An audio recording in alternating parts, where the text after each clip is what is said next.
Bonjour à tous, nous poursuivons aujourd'hui avec un nouveau Pérek, le 6e Pérek de Masechet Choulin à la première Mishnah, le Nishmat Raphaël Yaakov Ben Peretz Laurent. La Mishnah nous dit ici, nous parle du Kisou Yadam, l'obligation de recouvrir le sang lorsqu'on a égorgé une bête sauvage, un cerf, ou que nous avons égorgé un oiseau, que ce soit un poulet, que ce soit un pigeon, une colombe. La Torah nous demande de recouvrir le sang après la shrita. Cette mitzvah de Kisou Yadam, Noeg Baaretz Bechutz Laaretz, s'applique en terre d'Israël et en dehors d'Eretz Israël. Et comme nous l'avons vu aussi, c'est vrai que c'était simple parce que c'est pas une mitzvah qui dépend donc de la terre, c'est une mitzvah Begoufo qui nous incombe à nous, et donc il ne devrait pas y avoir de différence entre Eretz Israël et Chutz Laaretz, c'est vrai. Mais nous dit le Barthénora, puisqu'on va nous parler de Choulin et Mukdashim, donc on l'a parlé aussi. Bifnei Habayit shelo bifnei Habayit, cette halakha s'applique aussi bien quand il y avait un Beth Amikdash ou quand il n'y a pas de Beth Amikdash. Mais attention, il ne s'applique que Bechoulin aval lo bimukdashim, que pour une bête profane, pas pour un korban. Pour un korban, il n'y a pas la mitzvah de recouvrir le sang. Pour un korban, le sang doit être récupéré, on va asperger le sang sur le misbéach. Au Tovet Beno, nous avons vu que ça s'applique même pour les korbanot. Mais les mukdashim, non. Un mukdashim ici, pour le din de Kisou Yadam, ça ne s'applique pas.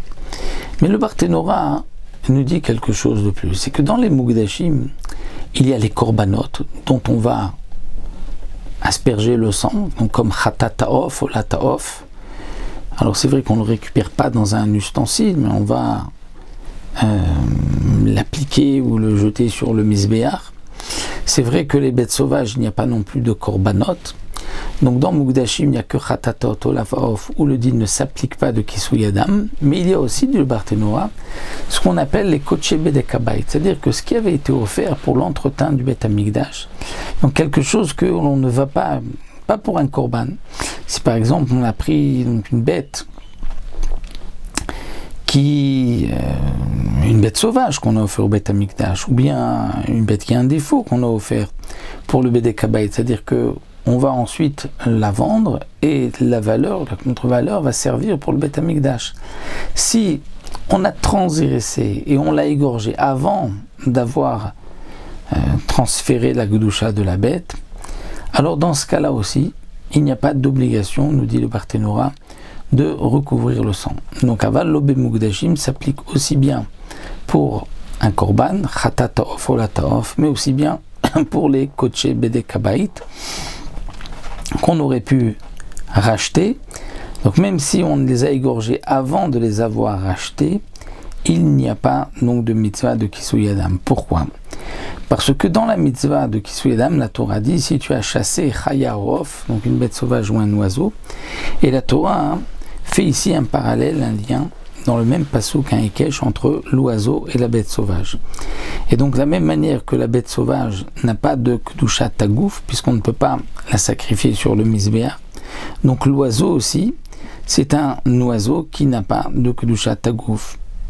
Donc c'est un oiseau qu'on a offert pourquoi? Pour Bedek Habayit. Et donc on voit que la Torah ne nous a pas ordonné, donc même dans quelque chose qui n'a pas de Kedusha, ou un oiseau qui avait été offert Beth Amikdash comme ça, qu'on a offert dans Bedek Habayit, qui avait un défaut.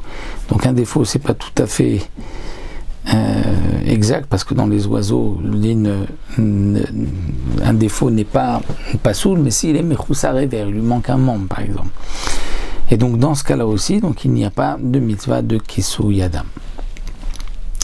La Mishnah continue, Venoeg Bechaya ou Beof. Le din de Kisou Yadam de recouvrir le sang s'applique pour une bête sauvage ou pour un oiseau, mais pas pour une bête domestique. On aurait pu croire quand la Torah dit Chaya, la bête domestique fait partie de la Chaya. Non. D'où est-ce qu'on l'apprend? Nous rappelle le Barthénora du Bechor Balmoum, marqué à l'arrêt Sishpechen ou Kamaim. Tu verseras son sang comme de l'eau. Un Bechor qui a un défaut, qui ne va pas être sacrifié, on peut l'égorger, on verse sang comme de l'eau. Donc on dit l'eau n'a pas besoin d'être recouverte, donc le sang d'une Béhéma n'a pas besoin non plus d'être recouvert, puisque le Bechor c'est chez les Béhémoth. Et la Mishnah continue, il nous dit Bimzouman ou Bsheno Mezouman. Ce din s'applique aussi bien pour un oiseau qui a grandi chez toi que même pour un oiseau qui n'a pas grandi chez toi. C'est-à-dire même un oiseau sauvage, si on peut dire.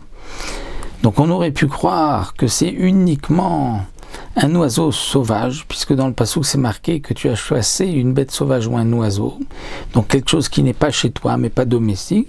Donc on apprend dans notre passouk que non, que même si c'est un oiseau qui est chez toi, tu as l'obligation de recouvrir le sang. Venoeg bakoy, bakoy ou le cuvi, une sorte de bête où les Khamim ne savaient pas est-ce que c'était une bête sauvage ou une bête domestique. Si c'est une bête sauvage, tu dois recouvrir le sang, une bête domestique, non. Donc comme on ne sait pas, on devra le faire, mipnei chez ou safek, mi safek, on devra le faire.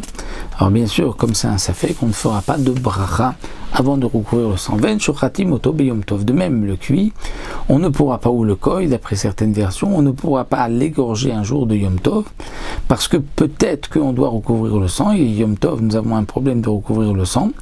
Donc, on ne fera pas l'echatrila la shrita du koy, du cuit, le jour de Yom Tov, mais si on l'a quand même égorgé, on l'a transgressé, mechassim et damo, on ne recouvrira pas le sang. Pourquoi?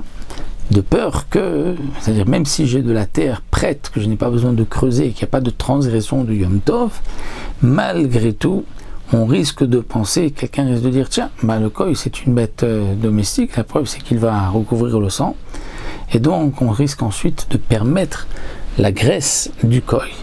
Parce que dans une bête sauvage, la graisse est permise. Une bête domestique, la graisse est interdite. Donc si tu dis que le koy n'a pas besoin, on n'a pas besoin, au contraire, qu'on dit que le koy, on a besoin de recouvrir le sang, donc on va dire c'est une bête sauvage, donc la graisse sera permise. Mais comme nous ne le savons pas, la graisse est interdite, misafek.